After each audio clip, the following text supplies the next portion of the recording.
सादगी भरे chief minister और रक्षा मंत्री आखिरकार एक कर्मयोगी अटल योद्धा अपने आखिरी सफर पर हैं। पूरे देश की आंखें नम हैं। भारतीय जनता पार्टी के वरिष्ठ नेता, देश के पूर्व रक्षा मंत्री, गोवा में बीजेपी को खड़ा करने वाले और 4 बार के मुख्यमंत्री मनोहर पर्रिकर अब इस दुनिया में नहीं रहे, लेकिन वो अपने पीछे अपने कदमों के जो निशान छोड़कर गए हैं उसे छू पाना हर किसी के बस की बात नहीं। मनोहर पर्रिकर बेहद सरल थे, सौम्य थे, जिन्हें कभी आम आदमी का मुख्यमंत्री कहा जा सकता था। स्कूटर से वो चलते थे, लाइन में अपनी बारी का इंतजार करते हुए दिखते थे, सड़क किनारे किसी भी ढाबे पर खाना खाते हुए दिख जाते थे। पर्रिकर का जाना बीजेपी के लिए, गोवा के लिए, देश के लिए एक बड़ा नुकसान है। ये एक ऐसी कमी है जिसे भरना आसान नहीं होगा। तो कुछ देर बाद प्रधानमंत्री आवास पर केंद्रीय कैबिनेट की बैठक होनी है। पर्रिकर को श्रद्धांजलि देने के लिए पीएम आवास पर कैबिनेट की बैठक है। कैबिनेट की बैठक में दिवंगत मनोहर पर्रिकर को श्रद्धांजलि दी जाएगी। कैबिनेट मीटिंग के बाद पीएम मोदी गोवा के लिए रवाना होंगे। गोवा पहुंचकर मनोहर पर्रिकर को श्रद्धांजलि देंगे पीएम मोदी और आज उनके अंतिम संस्कार में भी शामिल होंगे। कुछ ही देर बाद प्रधानमंत्री आवास पर केंद्रीय कैबिनेट की यह बैठक शुरू होनी है।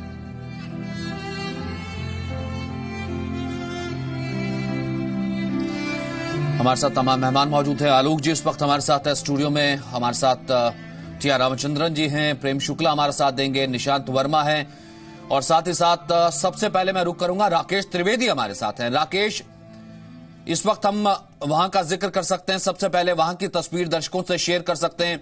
जैसे जैसे वक्त बीत रहा है, सुबह से लेकर के जैसे जैसे दिन आगे बढ़ रहा है, हर कोई श्रद्धांजलि देना चाहता है, हर कोई एक बार दर्शन कर लेना चाहता है मनोहर पर्रिकर के। इस वक्त गोवा से क्या है?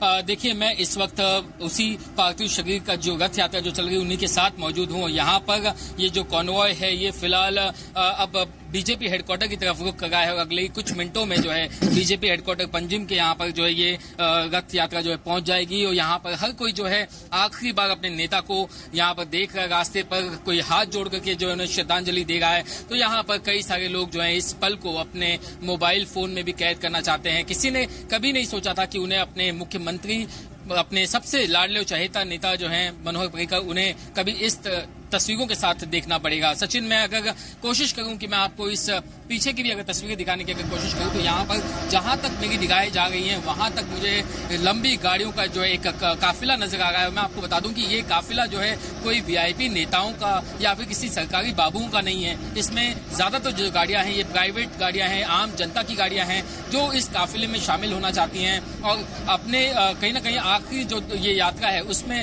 साथ देना चाहते हैं अपने मुख्यमंत्री का। इसमें कई सारे जो है उनके पड़ोसी, उनके रिश्तेदार, उनके दोस्त और उनके दूसरे जो चाहने वाले लोग हैं वो भी इसमें शामिल हैं। जहां तक आपकी नजर जाएगी इस तस्वीरों में वहां तक आपको जो है गाड़ियों का ही एक लंबा काफिला नजर आएगा।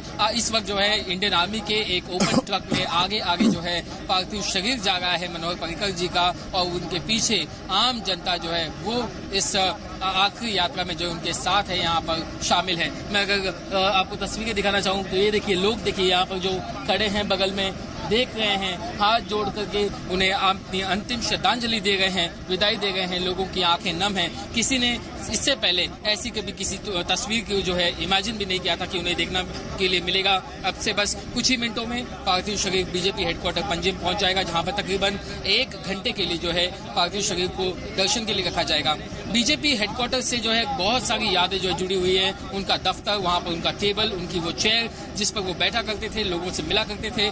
ठीक दफ्तर के बाहर एक छोटा सा मंदिर है, बेहद छोटा सा मंदिर है, जिसमें जाने से पहले वे कभी भी सर झुकाना नहीं भूलते थे। आज ये तमाम यादें जो है उन कार्यकर्ताओं के जहन में है। खास तौर से एक और खास बात, बतौर पूर्व रक्षा मंत्री होते हुए जो है उन्हें उनकी जो तस्वीरें हम बार बार दिखा गए हैं, हाउस द जोश कहने वाली, वो तस्वीर जहन में अभी भी लोगों के यहाँ ताजा है और यही वजह है कि यहाँ पर भारतीय सेना और भारतीय नौसेना के जो जवान हैं वो भी श्रद्धांजलि देने के लिए इस वक्त पूर्व रक्षा मंत्री जी के पार्थिव शरीर के साथ मौजूद हैं। पूरे राजकीय सम्मान के साथ उनकी ये अंतिम यात्रा निकल रही है। राज्य में 7 दिन का जो है राजकीय शोक जो है यहाँ पर घोषित किया गया है। तिरंगे में लिपटे हुए फिलहाल मनोहर पर्रिकर का पार्थिव शरीर अपने कर्म भूमि की तरफ आगे बढ़ रहा है। बीजेपी हेडक्वार्टर उनकी कर्म भूमि रही है, क्योंकि गोवा में बीजेपी को मजबूत करने का काम, उनकी जड़ों को न सिर्फ मजबूत करने का बल्कि उसे मजबूत बनाए रखने का काम जो है वो मनोहर पर्रिकर ने किया। क्योंकि एक वक्त बीजेपी जो है बहुत ही सहयोगी दल के रूप में गोवा में थी, लेकिन अब जो है वो सरकार बनाने की हालत में है। और यहाँ पर अब जहां जहां से भी जो है ये पार्थिव शरीर का जो काफिला जिस रास्ते से गुजर रहा है वहां पर लोग देखिए, लोग रास्ते में यहाँ पर खड़े हैं और यहाँ पर जो है उन्हें देखने के लिए लोगों की अब भीड़ भी इकट्ठा हो गई है। इसके बाद जैसे जैसे लोगों को जानकारी मिल रही है वैसे वैसे वहां पर जो है लोग इकट्ठा होंगे। मैं आपको तस्वीर दिखाना चाहूंगा। ये तस्वीर उस मीरामार मैदान की है जहां पर आज शाम को जो है अंतिम संस्कार किया जाएगा और इसी मीरामार के इस स्पॉट पर जो है यहाँ पर उनके लिए तैयारियां की गई हैं। साथ ही साथ देखिए मैं आपको यहाँ पर ये तस्वीर दिखाऊंगा कि ये जो तैयारियां हैं वो किस तरीके से यहाँ पर पुलिस की तरफ से की गई है। यहाँ पर उनका बैनर देखिए रास्ते पे आपको दिखाई देगा। यहाँ मैं कोशिश करूंगा, मैं कैमरामैन से कहूँ कि वो आपको ये बैनर दिखाएं।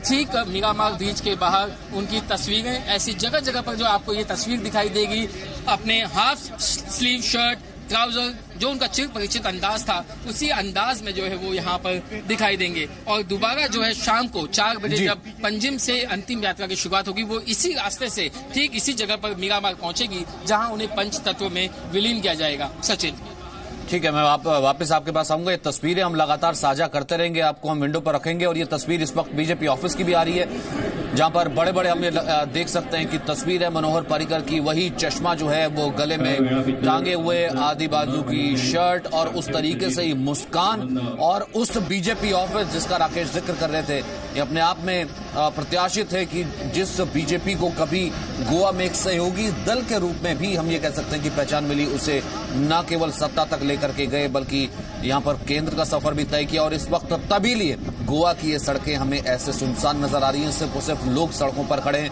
सिर्फ उस यात्रा का, उस कॉन्वॉय का हिस्सा बन जाना चाहते हैं और कम से कम नमन कर लेना चाहते हैं। और बहुत कम ऐसी पर्सनालिटीज होती ना। प्रेम शुक्ला हमारे साथ मौजूद है, हमारे साथ निशांत मौजूद हैं।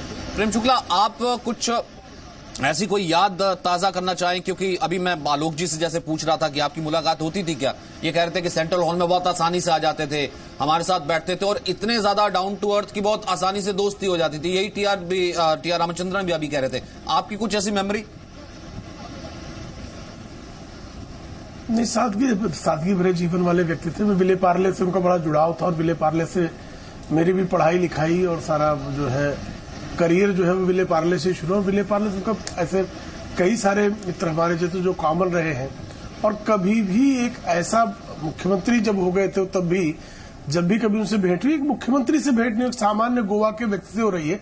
और उनके अंदर मुंबई कर का जो मुंबई में जिस तरह से उनकी पढ़ाई हुई थी तो कभी मुंबई कर ही अपने आप को समझते थे। गोवा कर होने के साथ साथ खुद को मुंबई कर समझना और कभी भी ऐसा कहीं से भी आपको महसूस नहीं होने दे रहा कि एक व्यक्ति जैसा दुसाध्य कार्य था वहां गोवा में भारतीय जनता पार्टी को स्थापित करना, राष्ट्रीय स्वयंसेवक संघ के स्वयंसेवक के रूप में जीवन प्रारंभ करना और वहां जाकर गोवा में भारतीय जनता पार्टी की सरकार बन सकेगी। 1990 के दशक के शुरुआती दिनों में जब हम लोग पत्रकारिता में आए तो ये असंभव लगता था। जब वो हमारे दुर्गानंद जी, हम दोनों कॉमन मित्र थे, तो दुर्गानंद जी कहते थे कि मनोहर ये सब काम कर पाएगा गोवा में, वो भारतीय जनता पार्टी को संस्थापित। तब भी हम लोगों को विश्वास नहीं होता था। लेकिन जिस तरह से वो मुख्यमंत्री बने और जिस तरह से गोवा में अक्रॉस कास्ट, अक्रॉस क्रीड हर किसी में लोकप्रिय हुए, सर्व स्वीकार्य हुए, वो जो है सामान्यतया किसी से अपेक्षित नहीं है। उनके बारे में जितनी भी बातें की जाए वो कम है। ऐसा व्यक्ति है कि जिसका अपना स्वयं का व्यवहार जो है वो उसका वर्णन करना शब्दों से परे चले जाने वाला व्यक्तित्व है। जाहिर सी बात है। निशांत वर्मा, आप तो एक राजनीतिक विश्लेषक हैं और आज हालांकि इस चीज को लेकर के कुछ लोग क्रिटिसाइज भी कर रहे हैं कि बहुत जल्दी है, कांग्रेस ने क्लेम भी कर दिया गवर्नमेंट का, इतनी जल्दी करना चाहिए था, नहीं करना चाहिए था। खैर ये चीजें होती रहती राजनीति से, लेकिन ऊपर उठ के कम से कम हम ये कह सकते हैं कि एक व्यक्ति अगर कोई जिया है तो वो मनोहर पर्रिकर है। कैसे उसे याद कर रहे हैं? स्वर्गीय मनोहर पर्रिकर जी का गोवा में जो योगदान रहा उसको समझने के लिए 1970 के दशक में उनकी जो मेहनत रही आरएसएस को इंस्टॉल करने की गोवा में, वहां से देखना जरूरी है कि कैसे 70 के दशक में उन्होंने आरएसएस का वहां पे पार्टिसिपेशन शुरू किया और आगे चल के मापुसा के संचालक भी बने और उन्होंने और आज के वरिष्ठ जो दूसरे नेता हैं वहां के और मंत्री श्रीपद नायक, इन लोगों ने मिलकर के जो आरएसएस और आरएसएस के बाद भारतीय जनता पार्टी को गोवा के अंदर बिठाया, उसका श्रेय तो उन दोनों को जाता ही है। नो डाउट इसमें मनोहर पर्रिकर साहब का बहुत बड़ा रोल रहा। जहां तक बात आती है उनके सादगी लिप्त जीवन की और जितना सादगी हम उनसे सीख सकें, मेरे ख्याल से अक्रॉस पार्टी लाइंस लोगों को ये चीज़ें सीखनी चाहिए कि राजनेता जो होता है वो मनोहर पर्रिकर, ममता बनर्जी, इन लोगों जैसा होता है जो सादगी का जीवन बिताए और मनोहर पर्रिकर जी से काफ़ी कुछ सीखने को उन लाइनों पे भी लेना चाहिए। दृढ़ता, सवाल करने की क्षमता और आगे बढ़ के अपने लोगों को आगे बढ़ाने की क्षमता, ये मनोहर पर्रिकर जी में रहा। आलोक जी, क्योंकि मैंने उसी बात पर एक बार फिर आता हूं, क्योंकि आप अभी भी बहुत जाते हैं, बहुत एक्टिवली जाते हैं जब सत्र होता है, वहां पर बैठते हैं। आपकी मुलाकात कैसे होती थी? क्योंकि कल मैं रवि त्रिपाठी से बात कर रहा था, वो कहते थे कि मैंने कभी इनको ना फॉर्मल शूज में नहीं देखा। हम अगर तेज भागते थे, ये चप्पल में भी होते थे, उससे ज्यादा तेज भागते थे और उतनी फुर्ती के साथ। और आज भी देखिए, एक आदमी इतना बीमार हो, इतना क्रिटिकल इल हो, आदमी को नजर आता है कि वो बेड पे रहे होंगे या वैसी कोई तस्वीर। अब भी वो तस्वीर नजर आती है, हाउस द जोश, या कैसे चलते वो लास्ट मोमेंट तक काम कर रहे थे।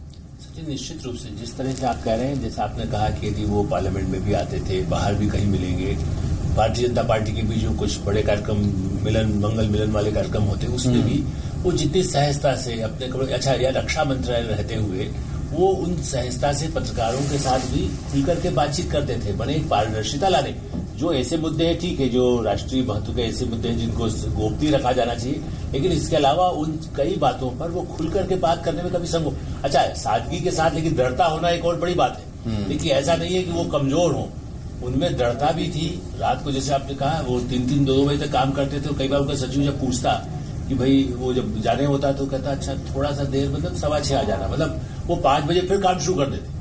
ये काम की जो गति है और सीमा है, वो मुझे लगता है कि उनका एक बड़ा आदर्श। और मैं एक लाइन जोड़ूंगा संजय जी, जिस तरह से कुशाभाऊ ठाकरे जब अध्यक्ष थे, उससे उन्होंने प्रेरणा, उन्होंने उनको एक तरह से खड़ा एकदम ये माना कि भाई ये योग्य होंगे। तो ये भी आप देखिए कि परख, हीरे की परख उनके जो बनाने वाले, उनको स्थापित करने वालों में से भी ऐसे लोग रहे जो खुद सादगी से भरे थे, इसलिए उन्होंने खुद भी सीखा और दूसरों को प्रेरणा दी। और कभी ऐसा भी होता है क्योंकि टी आर रामचंद्र साहब जैसे कह रहे थे कि ऐसे उम्मीद ही नहीं थी, जिसे कल एक व्यक्ति इन्हीं के साथ जुड़े कह रहे थे कि ऐसा नहीं कि सिर्फ राजनीति के लिए, देश के लिए समर्पित कर दिया, घर के लिए भी उतने डेडिकेटेड थे कि वाइफ एक्सपायर हो गई थी, उसके बाद घर को देखना और उसके साथ अपने इस राजनीतिक जीवन को भी देखना और पार्टी को भी देखना, इतने तरीके से बैलेंस्ड ये अपनी लाइफ इन्होंने रखी है कि इट्स एग्जाम्पलरी।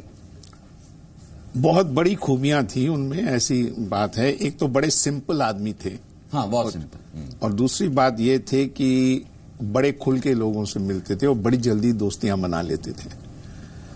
जब वो डिफेंस मिनिस्टर बने तो बहुत लोगों के ने ये सवाल उनसे किया कि डिफेंस फोर्सेस की स्थिति बहुत खराब है, उनको मॉडर्नाइज करना चाहिए। अच्छा, बीच में रोकूं आपको, आप ये चीज शेयर कर सकते हैं, was he the obvious choice जिसे कहते हैं 2014 में, क्योंकि उस वक्त हम भी कवर कर रहे थे इलेक्शन, तो ये हो रहा था कि अगर 2014 में कैबिनेट होती, रक्षा मंत्री गोवा के मुख्यमंत्री हैं, उन्हें प्रधानमंत्री लाना चाहते हैं, ऐसा क्या था? या फिर अंदर खाते क्या ऐसी चर्चा होती थी कि मनोहर पर्रिकर को केंद्र में लाया जाए, मनोहर पर्रिकर केंद्र में? क्योंकि मुझे याद है जब कार्यकारिणी होनी थी, मोदी का नाम प्रपोज किया जाना था, मनोहर पर्रिकर शायद पहले थे जिन्होंने नाम प्रपोज किया उस वक्त। उसके बाद फिर वो बाकी चीजें और अडवाणी जी और ये बाकी चीजें चर्चा सामने आई। उस वक्त शायद सबसे ज्यादा चर्चा में सुर्खियों में मनोहर पर्रिकर तब आए थे। देखिए, वो पर्टिकुलर मीटिंग जहां पर मोदी साहब का नाम नॉमिनेट किया गया कि वो प्रधानमंत्री बनेंगे अगर बीजेपी जीतेगी तो 2014 में, तो उसका जो 2013 अक्टूबर में जो शिविर हुआ था बीजेपी का, वो गोवा में हुआ था। काफी श्रेय बीजेपी के खुद के लीडर जो बीजेपी को अंदर से अच्छी तरह जानते हैं, उनका ये मानना है कि ये गोवा में जो उनकी मीटिंग हुई थी वो एक बहुत बड़ा टर्निंग पॉइंट था। और वहां पर जो काम इन्होंने खुद किया पर्रिकर साहब ने, मेरे ख्याल में उसको आसानी से भूला नहीं जा सकता। और दूसरी बात यह है कि कई लोगों को जब मोदी साहब का नाम अनाउंस हुआ तो कई लोग थोड़ा दंग रह गए कि सडनली मोदी साहब का नाम कैसे अनाउंस हो गया। पर ये अलग सी बात है। देखिए, मेरे ख्याल में आरएसएस को भी एक बड़ा पकड़ है लोगों पे अपने रैंक और फाइल में, और उनको मालूम है शायद कि कौन इतने बड़े ओहदे पे आके डिलीवर कर सकता है और क्या क्षमता उनकी है कि यहां पर वो पहुंच सके। तो मेरे ख्याल में ये एक बहुत बड़ा इंडिकेशन था, और गोवा में अपने आप बीजेपी का एक बड़ा हिस्टोरिक मीटिंग थी। और किसी को ऐसे उभर के लाना, और देखिए वहां पर कोई मरमर्स नहीं हुई, डिफरेंसेस ऑफ ओपिनियन जरूर इंटरनली रही, पर उसको बाहर नहीं आके किसी ने डिस्कस किया।